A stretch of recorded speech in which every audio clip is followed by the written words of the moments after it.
अब फॉर्म भरने के लिए आपको अपने मोबाइल या लैपटॉप में गूगल ओपन करना है। गूगल में लिखना है ऑनलाइन अपडेट stm.in। ये जो वेबसाइट आपको देखने को मिल रहा है ये आपको मिलेगा। मैं लिंक आपको दे दूंगा डिस्क्रिप्शन बॉक्स में भी। यहीं पर लेटेस्ट जॉब में ही देखेंगे ना, आपको लिंक मिल जाएगा Indian navy Agniveer AMR vacancy. आप इस पर क्लिक करेंगे, जहां पर आपको इस वैकेंसी को लेकर हर एक जानकारी आपको बताई गई है, जिसको आप देख सकते हैं। जैसे भर्ती का जो फॉर्म भरने का अंतिम तिथि निर्धारित की गई है 4 अप्रैल 2026 तक है। ऑनलाइन माध्यम से फॉर्म को भर पाएंगे। फॉर्म भरने के लिए आप जो है भारतीय नागरिक होने चाहिए। बाकी आप नीचे आएंगे ना, तो यहाँ पर इसका ऑफिशियल नोटिस का भी लिंक है। आप यहाँ से इसको डाउनलोड कर सकते हैं। मैंने इसका ऑफिशियल नोटिस भी डाउनलोड कर रखा है। आइए यहाँ से कुछ बेसिक जानकारी आपको पहले बताता हूँ, फिर फॉर्म भरने का तरीका बताऊंगा। देखिए, इसका जो भी एप्लीकेशन फॉर्म है ना, ऑनलाइन माध्यम से ही भरे जाएंगे। ये फॉर्म अनमैरिड मेल और फीमेल भर सकते हैं, मतलब आपकी शादी नहीं होना चाहिए, चाहे आप लड़का है लड़की है, अनमैरिड है, फॉर्म को भर पाएंगे। अग्निवीर में 2 प्रकार का पोस्ट होता है। अग्निवीर में एक AMR का पोस्ट होता है जो कि 10वीं पास कम से कम मिनिमम क्वालिफिकेशन है, तो पास फॉर्म को भर पाएंगे। तो इसका 2 नोटिफिकेशन संख्या है, जैसे 01/2027 एंड 02/2027 बैच के लिए अभी आवेदन स्टार्ट किए गए हैं। बाकी इसके लिए क्वालिफिकेशन की बात करें तो आप मैट्रिक जो परीक्षाएं हैं ना, वो 50% अंकों के साथ कम से कम पास होने चाहिए। एज की बात करें तो एज आपका जो होगा 1 दिसंबर 2004 से लेकर 31 मई 2009 के बीच या इस डेट तक है, तो फॉर्म को भरेंगे। और बैच 2 के लिए अगर कोई अप्लाई करता है तो 1 मई 2005 से लेकर 31 अक्टूबर 2009 के बीच या इस डेट तक है, तो फॉर्म को आप भर पाएंगे। बशर्ते यही है कि आप अनमैरिड होना चाहिए, आपकी शादी नहीं हुआ हो, तभी आप फॉर्म को अप्लाई कर सकते हैं। देखिए, आपकी जो जॉब की ड्यूरेशन होगी ये 4 ईयर का है। मतलब अग्निवीर के तहत जो भी भर्ती होती है 4 सालों के लिए होता है। इसमें 25% लोगों को यहाँ पर जो है आगे बढ़ाया जाता है, बाकी कैंडिडेट को हटा दिया जाता है। इस दौरान आपकी जो सैलरी रहेगी, जैसे फर्स्ट ईयर में आपकी सैलरी 30,000 है, जिसमें आपको इन हैंड मतलब आपके हाथ में ये सैलरी 21,000 मिलेगी। 9,000 रुपये आपका जो है कंट्रीब्यूट होगा, अब बाकी 9,000 रुपये गवर्नमेंट फंड करेगी। तो इस प्रकार आपका जो पैसा है ये जमा भी होता रहेगा। अब सेकेंड ईयर में सैलरी 33,000 हो जाएगी। थर्ड ईयर में आपकी जो है यहाँ पर 36,500 रहेगा। फोर्थ ईयर में 40,000 हो जाएगा। कुल मिलाकर आपका पैसा भी 5,02,000 जमा होगा। 5,02,000 रुपया गवर्नमेंट फंड करेगी। और जब आप रिटायर करेंगे ना, तो उस समय ये सारा पैसा जो है आपको मिल जाएगा। ये ध्यान रखिएगा। सिलेक्शन प्रोसेस की बात करें तो इसमें सिलेक्शन प्रोसेस में सबसे पहला चीज है कि आपका जो एग्जाम है वो होने वाला है। अब देखिए, एग्जाम को लेकर भी यहाँ पर जानकारी दिए गए हैं कि स्टेज 1 जो आपका एग्जाम होगा वो कब कंडक्ट होंगे। तो ये 14 यहाँ पर देखिए मई के अप्रोक्स में होगा। फिर इसका रिजल्ट मई से जून में जारी कर दिया जाएगा। करेक्शन विंडो कब ओपन होगा वो सारा चीज बताया गया है। फिर स्टेज 2 को लेकर बताया गया कि ये कब इसका शॉर्ट लिस्टेड किए जाएंगे, वो सारी चीजें आप यहाँ पर देख पाएंगे। बाकी इसमें क्या है ना कि आपके जो एग्जाम होंगे ये आपके कंप्यूटर बेस्ड होने वाले हैं। 50 क्वेश्चन इसमें देखने को मिलेगा। हर प्रश्न 1 नंबर का होगा। इंग्लिश हिंदी दोनों माध्यम में जो है आपको पेपर चूज करने का ऑप्शन रहेगा। बाकी इसका जो भी सिलेबस है 10th के सिलेबस के अकॉर्डिंग ही आपको प्रश्न मिलेगा। इसमें निगेटिव मार्किंग भी आपके होने वाले हैं, ये विशेष तौर पर ध्यान रखना है। तो ये बेसिक जानकारी है। और भी डिटेल जानकारी मैंने यहाँ पर बता रखा है। जैसे आपके मन में ये कंफ्यूजन होगा कि हाइट क्या होना चाहिए, तो देखिए मेल कैंडिडेट का 157 सेंटीमीटर और फीमेल का भी 157 सेंटीमीटर है। आपकी जो रनिंग होगी मेल कैंडिडेट का 1600 मीटर का रनिंग जो है 6 मिनट 30 सेकंड में करना होगा। सेटअप के बारे में बोला गया पुशअप के बारे में देख पाएंगे। फीमेल के लिए 8 मिनट का टाइमिंग यहाँ पर दिया जाएगा। तो एक बार तमाम जानकारी देखिए और ऑनलाइन अप्लाई करने का लिंक आपको डायरेक्ट यहाँ पर उपलब्ध करवा दी गई है। आप इस पर क्लिक करेंगे, इस वेबसाइट पर चलाएंगे। अब यहाँ पर देखेंगे ना एक ऑप्शन मिलता है रजिस्टर का, जिस पर आपको क्लिक करना है। आपको अपना ईमेल आईडी दर्ज करना है, अपना मोबाइल नंबर देना है, आपका जो भी नाम है नाम लिखना है, नेशनलिटी में इंडियन लिखना है। इस कैप्चा कोड को फिल कर रजिस्टर वाले विकल्प पर क्लिक करना है। उसके बाद बोल रहा है कि आपका जो ये रजिस्ट्रेशन है वो सक्सेसफुल हो गया है। अब कंफर्मेशन के लिए आपके रजिस्टर ईमेल आईडी पर एक लिंक गया होगा, उस लिंक पर जाकर आप अपने ईमेल को वेरीफाई करेंगे। अब मैंने अपना ईमेल खोला, ईमेल पर देखेंगे ना एक जो है अग्निवीर के द्वारा एक ईमेल आया है। आप इस पर क्लिक करेंगे तो यहाँ पर देखिए आपको क्लिक हियर का एक ऑप्शन है, इस पर क्लिक करेंगे। कैप्चा कोड को डालकर जनरेट ओटीपी पर क्लिक करना है। बता रहा है कि आपके रजिस्टर मोबाइल नंबर पर एक ओटीपी गया होगा। आप यहाँ से ओके वाले विकल्प पर पहले क्लिक करें। आपको अपना ओटीपी फिल कर देना है, पासवर्ड क्रिएट करना है जिसमें एबीसीडी का कोई भी बड़ा अक्षर, कोई भी छोटा अक्षर, कोई भी सिंबल, कोई भी अंक आपको उपयोग करना है। उसी पासवर्ड के दोबारा से रिटाइप करेंगे, फिर कैप्चा कोड को डालकर सबमिट करना है। इस प्रकार आपका मोबाइल भी वेरीफाई हो गया, आपका पासवर्ड भी अपडेट हो गया। आप ओके वाले विकल्प पर क्लिक करें, अब ऑटोमेटिक रिडायरेक्ट करेगा इस लॉगिन वाले पेज पर, जहां पर आपको अपना ईमेल आईडी दर्ज करना है, जो पासवर्ड अभी आपने बनाया है उसे डालें, कैप्चा कोड को डालकर लॉगिन करना है।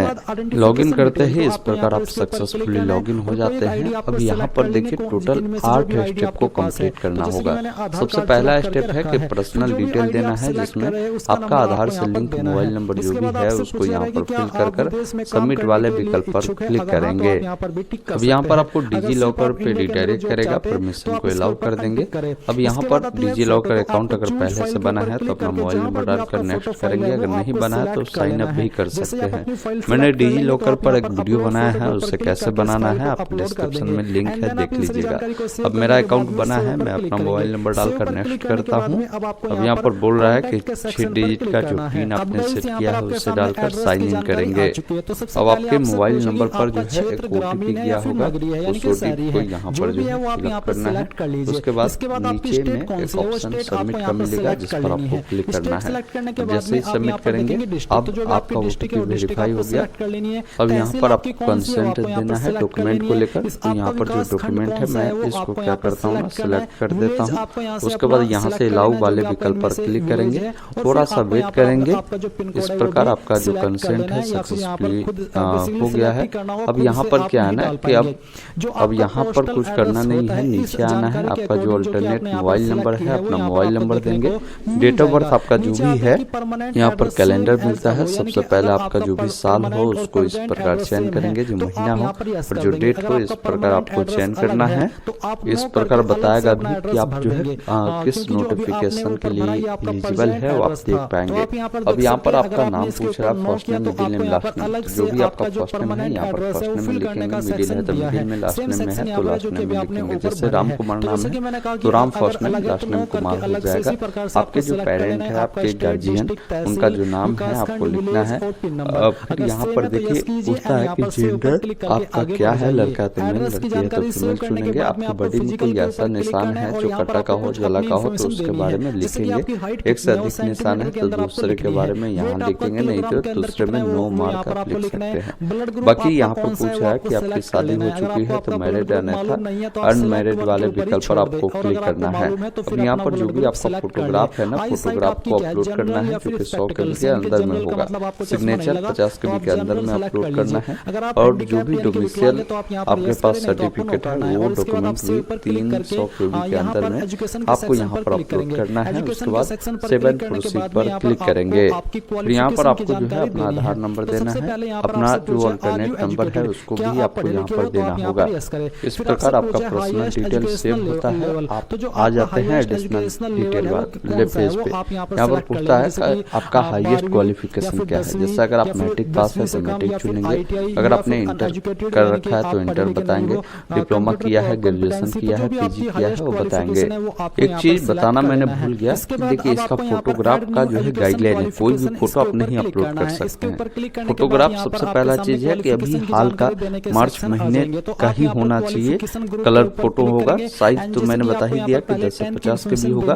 लेकिन आपको ध्यान ये रखना है कि जब भी आप फोटो क्लिक कराते हैं ना, तो आपको एक जो ब्लैक स्लेट होता है ना, वो पकड़कर अपने चेस्ट के सामने रखकर फोटो क्लिक कराना है। और उस ब्लैक स्लेट पर आपका जो है यहाँ पर बोला गया है कि आपका नाम लिखा होना चाहिए, और साथ में जो फोटोग्राफ आपने क्लिक करवाया है वो किस डेट को क्लिक करवाया है और डेट भी लिखा होना चाहिए, जो कि व्हाइट चौक आता है ना उससे, और ये कैपिटल लेटर में होगा।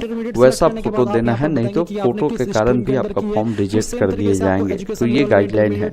उसके बाद यहाँ पर पूछता है कि जो 10वीं कक्षा है वो पास कर लिया है तो कंप्लीट बताए। अभी मान लीजिए परसुइंग ही है, आपने परीक्षा दिया है, रिजल्ट नहीं आया है, तो वैसे स्थिति में आप बता सकते हैं। अब मान लीजिए आप पास आउट है तो यहाँ से आप कंप्लीट लिखेंगे। 12th आप पास है या अभी कर ही रहे हैं तो वो चीजें बताएंगे। नहीं है 12th आपके पास तो नॉट अप्लीकेबल आप चुनेंगे। अब बेस करेंगे तो यहाँ पर बोल रहा है कि अगर आपने 12वीं में फिजिक्स केमिस्ट्री मैथ अगर आपने पढ़ाई किया था 50% अंकों के साथ, तो आपके लिए और भी पोस्ट एलिजिबल आप हो जाते हैं। वो चीजें नोट में बता रहा है। बाकी यहाँ पर बोल रहा है कि आपने ITI किया है तो आप एस करें, नहीं तो नो वाले विकल्प पर क्लिक करें। कोई 12th अगर नहीं किया है तो नॉट अप्लीकेबल भी आप लिख सकते हैं और यहाँ से मैट्रिक आप सेलेक्ट कर सकते हैं। फिर आप नीचे आएंगे, अगर आपने डिप्लोमा क्वालिफाई है कर रखा है तो इसमें उसकी जानकारी आपको देना है। फिर यहाँ पर पूछता है कि आप जो है SSR के लिए अप्लाई करना चाहते हैं, क्योंकि SSR के लिए क्या है कि आपकी 12वीं होने चाहिए।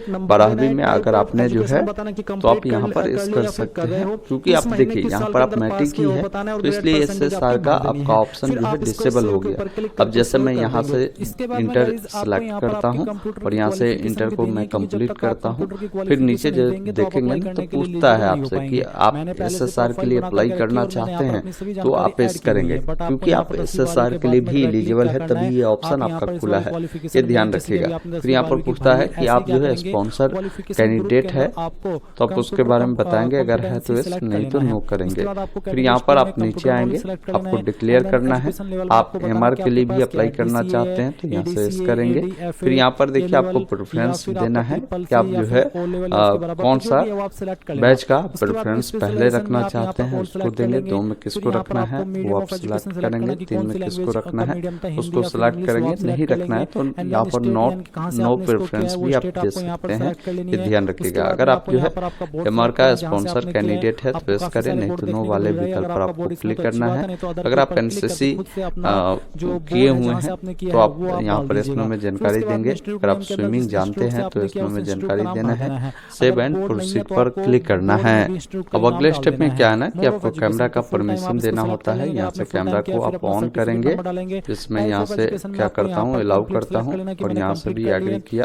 तो देखिए कैमरा ओपन हुआ, अच्छी क्वालिटी की जो लाइटिंग है वो होनी चाहिए, पीछे का बैकग्राउंड जो है मल्टीपल कलर का नहीं हो, ये भी आपको ध्यान रखना है। तो यहाँ पर देखिए 3-4 फोटो कैप्चर करना है। यहाँ से जैसे मैं फोटो को कैप्चर करता हूँ, जैसे मैंने 4 फोटो कैप्चर कर लिया, वैलिडेट एंड सेव का जो ऑप्शन है जिस पर क्लिक करेंगे और यहाँ नेक्स्ट का एक ऑप्शन मिलता है जिस पर क्लिक करना है। अब यहाँ पर आपको जो है अपना एड्रेस की जानकारी देना है, जिसमें आपका जो भी करस्पॉन्डेंस एड्रेस है, मतलब वर्तमान में भी आप जहाँ रह रहे हैं ना वो एड्रेस बताएंगे। जैसे एड्रेस 1 में आपको अपना विलेज बताना है, एड्रेस 2 में पोस्ट ऑफिस, जो भी आपका स्टेट पड़ता है बताएंगे, जो भी आपका डिस्ट्रिक्ट पड़ता है वो बताना है। बाकी जो भी आपका ब्लॉक है ब्लॉक का नाम लिखेंगे, नियरेस्ट पुलिस स्टेशन का नाम लिखेंगे, पिन कोड आपको यहाँ पर देना है। अगर आपका करस्पॉन्डेंस एड्रेस परमानेंट एड्रेस समान है तो इस चेक बॉक्स पर टिक करेंगे, अलग अलग है तो अलग अलग जानकारी को फिल करना है। उसके बाद नीचे आना है, 7 प्रोसीड पर क्लिक करना है।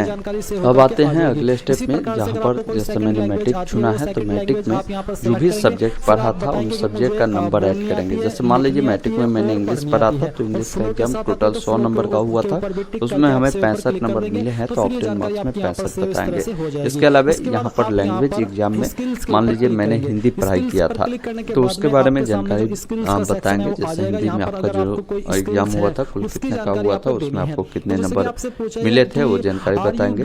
सोशल साइंस का कुल एग्जाम कितने का हुआ था उसमें कितने नंबर मिले थे, साइंस का कुल कितने का एग्जाम हुआ था उसमें आपको कितने नंबर मिले थे, आपका मैथ का कुल कितने का एग्जाम हुआ था उसमें आपको कितने नंबर मिले हैं वो जानकारी देंगे। अगर फिजिकल एजुकेशन अगर आपने परीक्षा दिया है तो उसके बारे में जानकारी देंगे। यानी अदर कोई सब्जेक्ट है, जैसे मान लीजिए मैंने संस्कृत भी पढ़ाई किया था तो संस्कृत 100 नंबर का मेरा हुआ था, तो ये मैं यहाँ पर दे दूंगा क्योंकि उसका ऑप्शन नहीं है। अब इसमें कितने नंबर मिले थे वो जानकारी देंगे। तो यहाँ पर आपको बताएगा कि टोटल जो है आपका इतना का एग्जाम हुआ था, आपका इतना नंबर आया है और आपका परसेंटेज ये है। बाकी जो भी आपने 10वीं किया है ना, उसका जो मार्कशीट होगा आपके पास, तो ऊपर में ही आपको सीरियल नंबर मिल जाता है। तो मार्कशीट का नंबर आप यहाँ पर डालेंगे, सीरियल नंबर। उसके बाद आपको बताना है कि किस बोर्ड से आपने जो है इससे पास आउट किया है, आप बोर्ड का नाम सेलेक्ट कीजिएगा। उसके बाद यहाँ पर देखिए आपकी जो स्कूल या आपके जो इंस्टीट्यूट है वो किस स्टेट में लोकेट है, वो जानकारी आपको यहाँ पर बताना होगा। जैसे मान लीजिए मैं बिहार से किया हूँ तो बिहार चुना। अब यहाँ पर आपको बताना है कि आपके जो एग्जाम कंडक्ट हुए थे 10th का, वो किस स्टेट में हुए थे वो बताएंगे, आपका स्कूल का क्या नाम है बताएंगे और अपना मार्कशीट अपलोड कर यहाँ से प्रोसीड करेंगे। अगर आप इंटर की जानकारी भी दिए होंगे तो इंटर की भी जानकारी आपसे मांगेगी, तो उसका भी जानकारी ऐड कर सेव कर देंगे। बाकी जो 12th की जानकारी दिया होगा तो यहाँ पर जो है ऑप्शन आपको देने का ऑप्शन मिलेगा, नहीं तो आप डायरेक्ट इसको आप स्किप कर सकते हैं। स्किप पर क्लिक कर मैं स्किप करता हूँ। अब एग्जाम सेंटर के लिए प्रेफरेंस जो देना है, किस राज्य में आप चाहते हैं देना, उस राज्य के तहत जहाँ जहाँ भी सेंटर बनाए गए होंगे तो उस सिटी का नाम मिलेगा, उस सिटी का विकल्प को चुनेंगे। तो मैं इस प्रकार क्या करता हूँ, यहाँ पर सिटी का प्रेफरेंस देकर 7 प्रोसीड पर क्लिक करता हूँ। ओके वाले विकल्प पर क्लिक करना है। अब यहाँ पर आप आ जाते हैं अंतिम वाले पेज पर, यहाँ पर आपको डिक्लेरेशन देना है। तो इस चेकबॉक्स पर टिक कर एक ऑप्शन मिलता है 7 सबमिट एप्लीकेशन का, जिस पर क्लिक करना है। फिर बोलेगा आप श्योर है, आप प्रोसीड करना चाहते हैं तो ओके करेंगे। अब जो भी पेमेंट लगता है उससे पेमेंट पर